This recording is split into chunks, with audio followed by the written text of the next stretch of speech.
and I wanted to show you the progress of how it's going with the, I shouldn't say chicks anymore, I should say youngsters.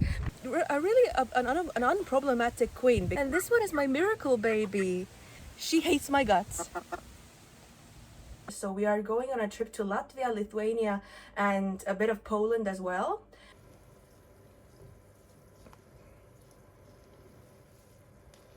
Good morning, or should I say noon, pretty much. It is time to walk the chickens, and I wanted to show you the progress of how it's going with the, I shouldn't say chicks anymore, I should say youngsters, because I feel like I haven't shown them to you in a couple weeks, and they're doing so good.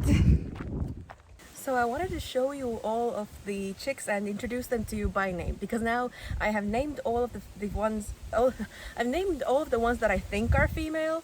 I'm kind of on the fence about one. I'll show you which one. But yes, here it comes. This is Yeva. She is the little silky chick, the little silky hen, I think. I mean, I'm pretty sure that she's a hen, and she is okay. She is really small. She is the smallest one out of all of my chickens, youngster chickens, and she is sweet and an unproblematic queen, because she doesn't really fight with anyone, and she's just chill. And as you can hear from her little squeaks, she's starting to get a little break in her voice. She's starting to get her adult voice, which is super cute. And this is Stracciatella, or Stella for short. She is a little bit scaredy, but she is pretty chill once I get her in my arms. She's really lovely.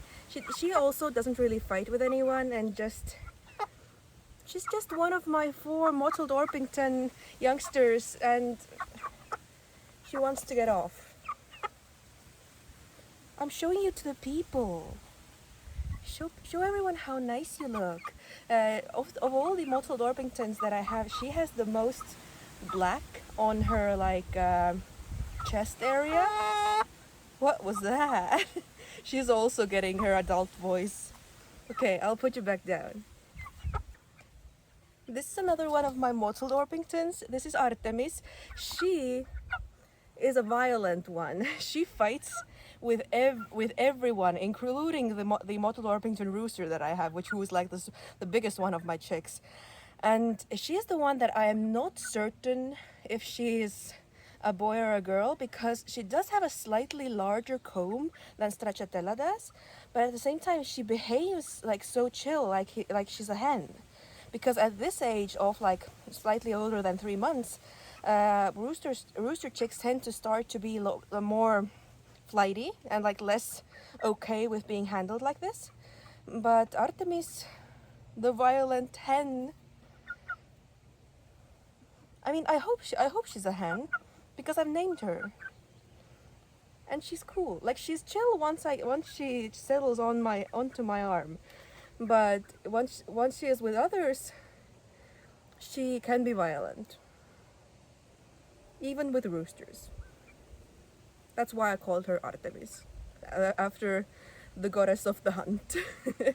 This one doesn't have a name because he is a rooster, as you can see from his big comb. Yeah, you're a big boy. He is a big boy and doesn't have a name, and I am going to be getting rid of him on Facebook, so that hopefully he can find a home for himself and not become dinner. But even if he does become dinner, I mean, it's not the best, because I have been I've been loving on him. But if that's what his destiny, then that it will be, because he's a boy, and that's what happens to boys when I already have a perfectly good rooster. I can't have too many roosters, otherwise you will fight, and that won't be good for any of you. I'll put you down. And this one is my miracle baby. Her name is Lola. A little bit because it's a name that sounds a little bit like the Estonian word for stupid. because she doesn't have the most brain cells, but she is a miracle baby because she started out super tiny and she really had the failure to thrive that is like common with baby chicks, but somehow she survived, and then she had like real difficulty growing, and she's still like significantly smaller than the others, but she's still growing. Like she's growing so well compared to when she was little. She's bigger than Yeva now, and I'm so proud of her. And we did have some issues with violence from the rest of the flock as well, because the other chicks, they pecked at her neck until it got bloody and everything. So I had to keep her separate, which she absolutely hated. But now she's all healed up, and as you can see, she has new neck feathers as well, even though they are strangely curly. I don't know if that's like something that will stay, but you do have curly neck feathers now, which is really cute. And I don't know if she will ever lay me any eggs because of her like developmental difficulties, but still she will be allowed to live out the rest of her life with me and with the other chickens. Yeah, because you did so well. She has so much fight in her. She even, and the reason why I named her after the Estonian word for stupid is because she wants to fight with the others so bad, even though she's so small. Like she's even like squared up, like we're gonna fight, to Bianca, who is like the firebrand of the previous year of chicks. Like she's so silly. You're so silly. But as long as you stay decent, you will be allowed to stay. Yeah, because you're a good girl so far. Now we have made it to the Black Orpingtons. This one is called Karen. She hates my guts. Karen, I mean, it sounds like Karen, which is appropriate because she hates me, but also it's the Estonian word for raven, I believe, which I think is apt because she's so big and black. Oh my god! Yeah, she hates me. That's one of the Black Orpingtons, but I love them. They're so chunky. And this is my second Black Orpington. Her name is Morgana, and I can tell her and Karen apart from the fact that Morgana has like this weird spot on her comb that looks sort of like a split in the comb. I'll try to show you. Yeah, maybe you saw that. Yeah. She is somewhat more chill with me. I mean, I really love her because, oh my god. Please don't fly away. Just look at how chunky she is. She's bigger than Bianca, who is like an adult chicken. Yeah. My mother is afraid that the Orpingtons will grow larger than Robert the rooster, but I don't think they will. I think. Just hello, Robbie. Just the Black Orpingtons are so cool. They're so big and chunky already. I love it. And last but not least of the chicks, we have the most dramatic boy that was ever born, the Silky Boy. He had some difficulty seeing, so 2 days ago I gave him a haircut so that his eyes can actually see a little bit, although it looks a little bit funky now because the feathers on his head used to be like fluffy and long. But yes, he's super dramatic and it's like he makes the noises that someone is torturing him very often. But he makes those sounds even when no one is even like close to touching him. And then he like panics and jumps into the fence. Like there are so few brain cells happening in this head. Like, what a precious boy. What a drama king. He is also going to be given away on Facebook. Eventually. You need to do some growing first. Because he is a silky, so he is on the smaller side. So yes, that's the update for the chicks. I have 8 chicks and 9 adults, including Robert the rooster. And we shall see if Artemis is a boy or a girl. I haven't really heard like, because we have Robert who crows a lot, and he's like an adult and like an authority figure in the flock. I think the rooster chicks are kind of afraid of crowing themselves because they don't want to get beat up by Robert. I have only ever heard the silky rooster crow once, or like actually twice, but I have never actually heard the Mottled Orpington rooster crow. And but despite that, I'm still pretty sure that he's a rooster because he just has such a significantly larger comb and redder comb and wattles that compared to the others. And Artemis is just somewhere in between them, in between the two genders at the moment. We shall see how we end up. But yeah, the chicks are growing well, the remaining ones, and I am really happy with them. They are so snuggly.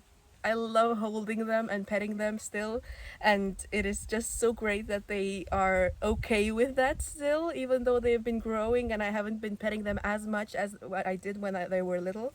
And it's so cute. Oh, and I didn't actually name all of them myself. Artemis and Stracciatella were named by my friends. Yes.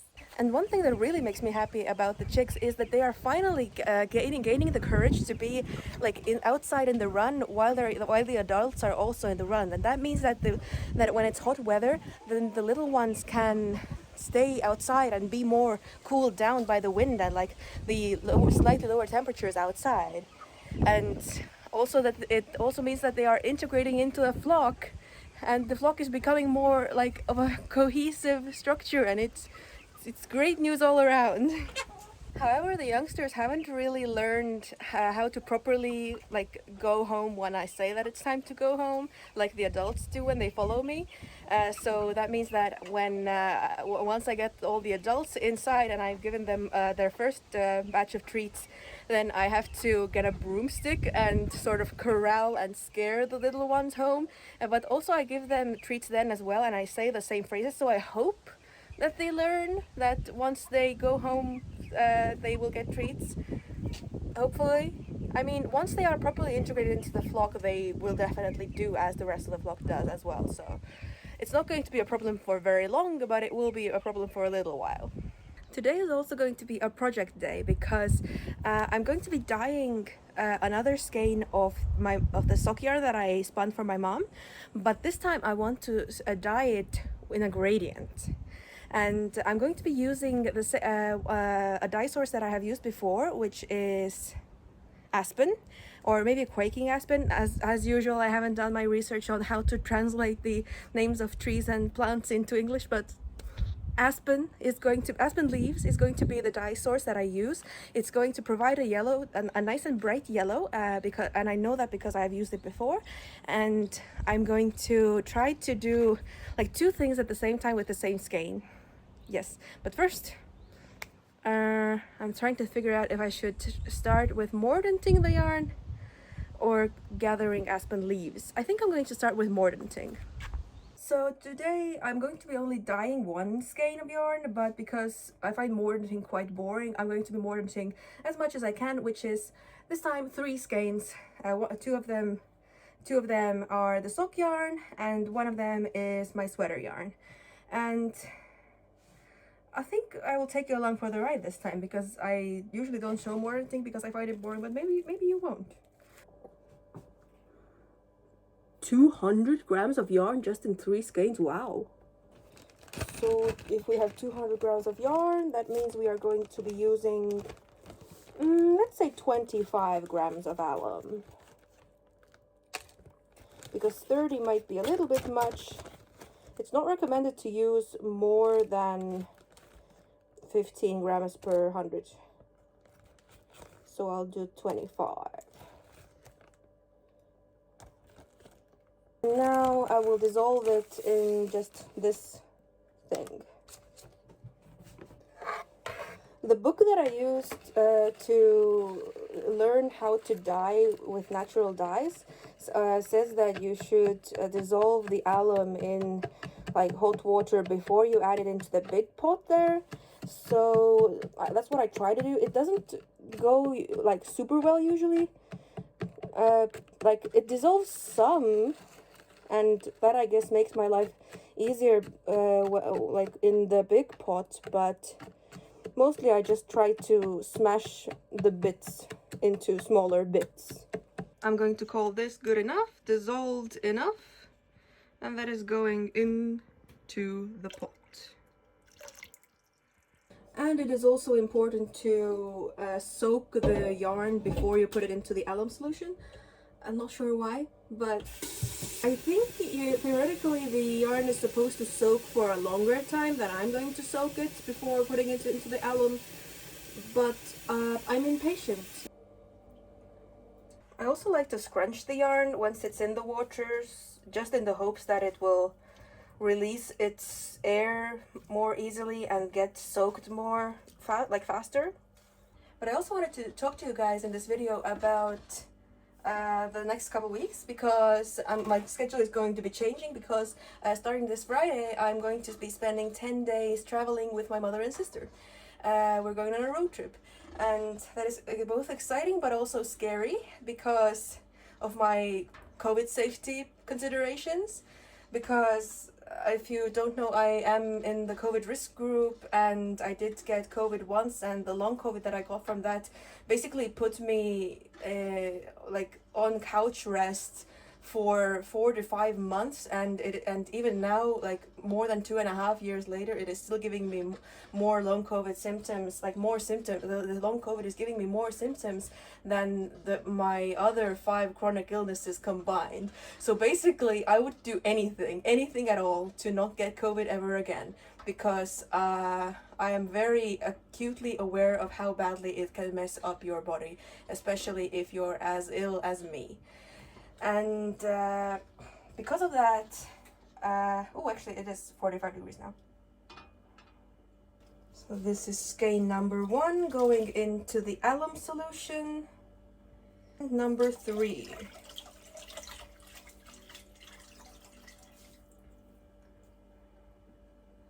And now the goal is to slowly raise the temperature over about 45 minutes to an hour until 80 to 90 degrees Celsius so that it can start actually the proper molting process that begins at those temperatures.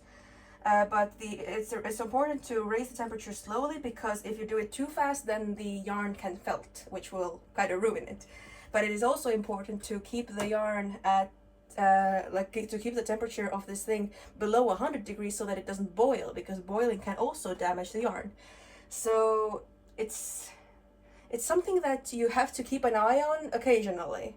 So while I wait for this thing to heat up slowly, I wanted to tell you about the way that I'm going to be traveling, and like the precautions that we're taking in order to basically keep me and my family as well safe. But my family is not as chronically ill, and they also don't give a flying about COVID anymore, which is frustrating, but they are willing to keep me happy. So the precaution that we're taking is that we are going to be doing the same thing that I do all the time, which is we are going to be wearing high quality masks and respirators at any time that we are in public indoor spaces.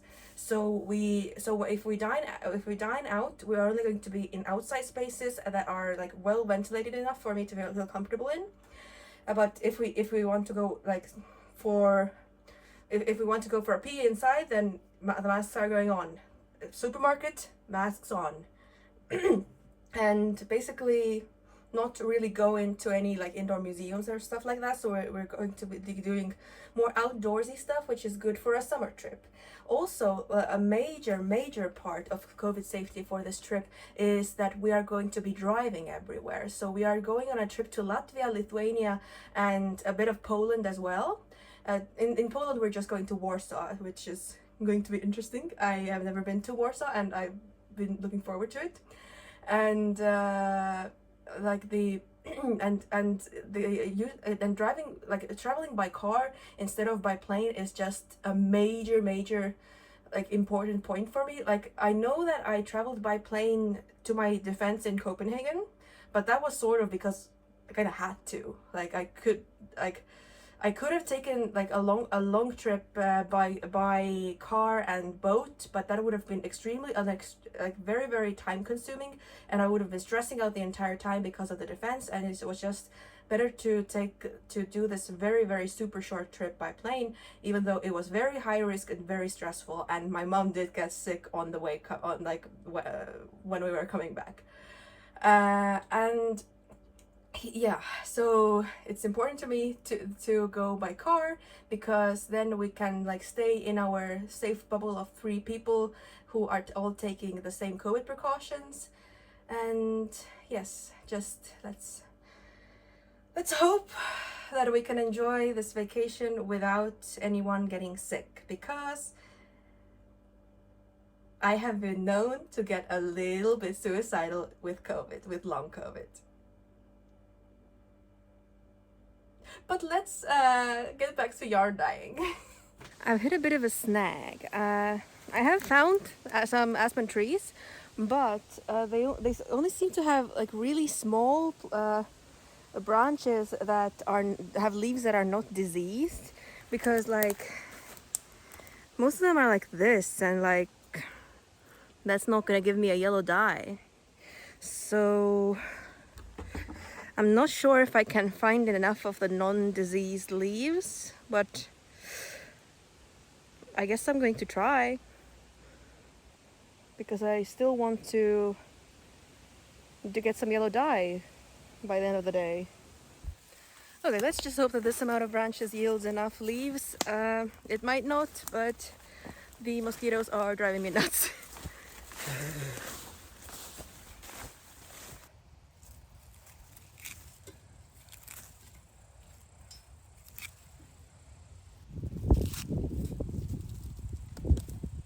Okay, so this is what we have ended up with.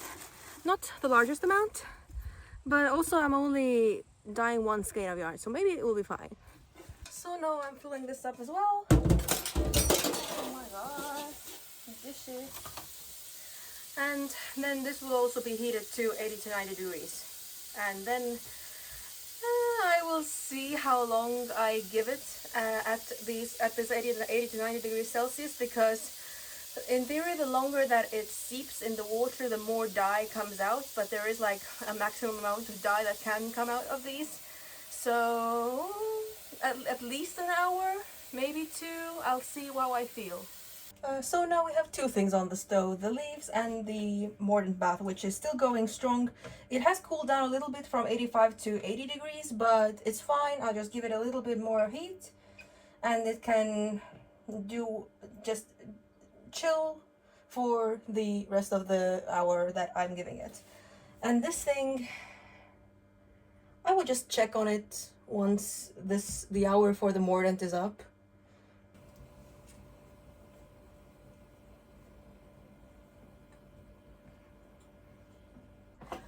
Well, this has been going for 2 hours now, so I think it's time to gather all the leaves, get all the leaves out, and then I can start dyeing. But first let's take it off the heat, because it does need to cool down to roughly the same temperature at which the mordant pot has cooled down to. But that's going to be made possible by pouring the liquid into this bucket and back into the pot. But first I need to get the leaves out, or at least the majority of the leaves out. It looks like the dye material, like the dye solution, is on like kind of yellow. I was wondering if the fact that I have used so many of those weird looking leaves that could look kind of diseased, if that might cause the dye solution to become either more muted or maybe more brown than yellow. but we won't really know that for certain until we actually start dyeing and have been dyeing for a little while. I've taken the leaves out, so now I can use a sieve for the rest.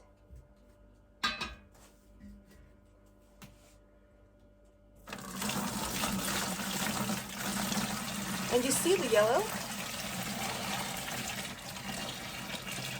And now to pour it back. It's already feeling a lot cooler.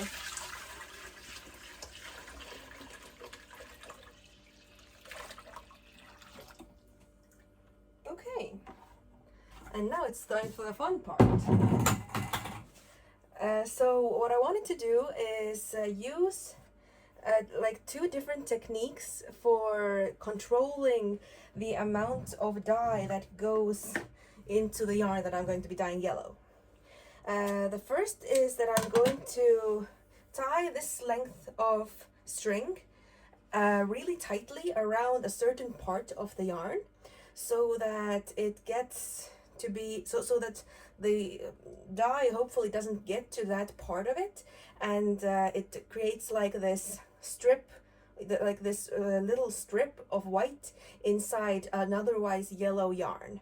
And the other thing that I'm going to be doing is that's the part that I'm going to be doing on the most yellow part of the yarn. But the other thing that I want to do is a yellow gradient, and that I'm going to be hopefully achieving by putting the skein of yarn into the dye solution for various amounts of time. So first I will do the string tying, and I'm going to do it barehanded, which is not what you should do really, but I know that alum used to be used as a deodorant or an antiperspirant, like in the ancient times, in somewhere very much south of where I live.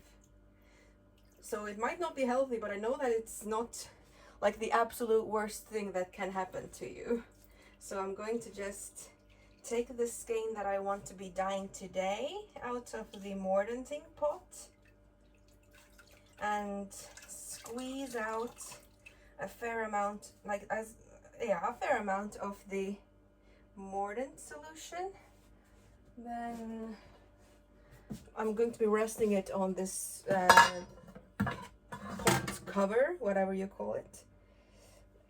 Okay, then try to find the middle of this skein. So this is going to be the spot where I tie this string around the yarn very tightly, and hopefully that will stop any... Oh my goodness, this is going to be a pain, isn't it? Yep. Okay, I think that this is like roughly an okay amount of width for the tightly wound string, and this is going to be on the part of the yarn that is inside the yellow the longest. So I'm going to be tying the yarn like this into onto the cupboard door here. And then I'm going to dip the majority of the yarn inside the dye solution. But first I need to make some space.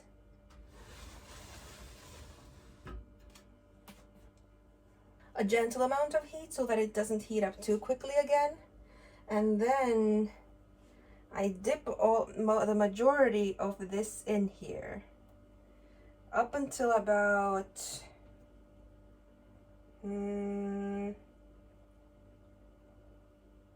maybe this much, so that I leave just the tiniest bit of white out.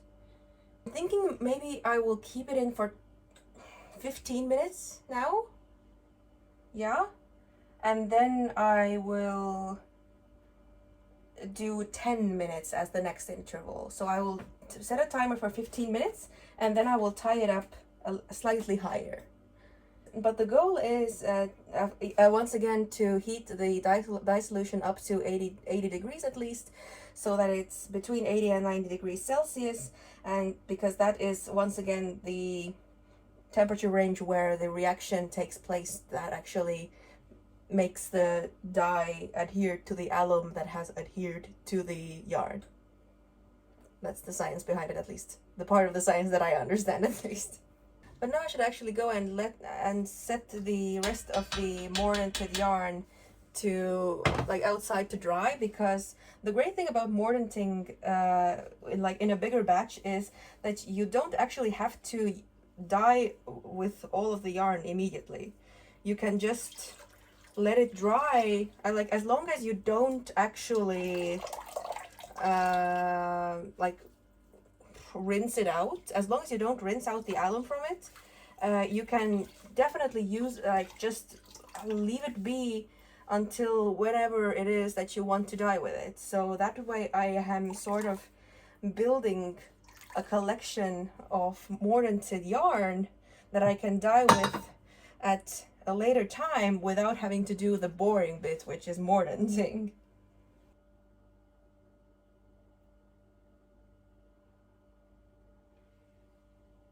Yeah.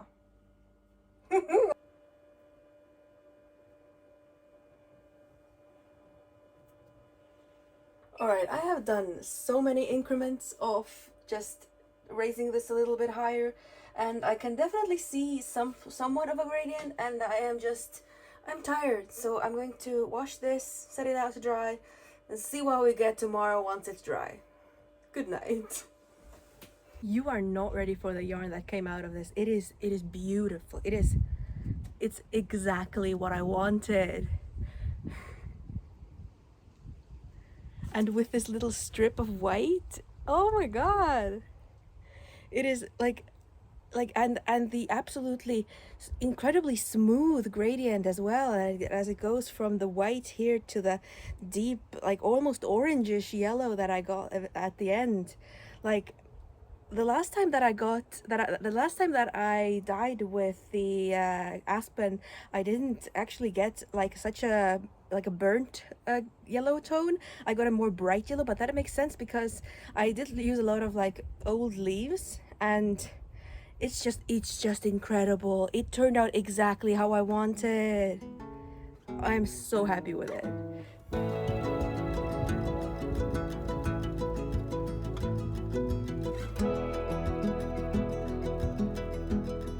And also, one thing that I wanted to tell you about before I sign off is that I have created a Buy Me a Coffee account. So if you want to support my channel, then you can feel free to do so, but I will not be posting any paywall content on there. I don't really like that, but it's just there if you feel like supporting my channel further. And with that, I'm just going to say that I hope that you enjoyed this vlog that has been chattier than the majority of my vlogs tend to be. I don't even know if I can fit any musical pieces in there. We'll see. But yeah, I hope to see you in the next one, whenever that is, because when you will be seeing this video on Tuesday or Wednesday, probably Tuesday, I will already be in Poland. So I will see you when I get back from there. Bye!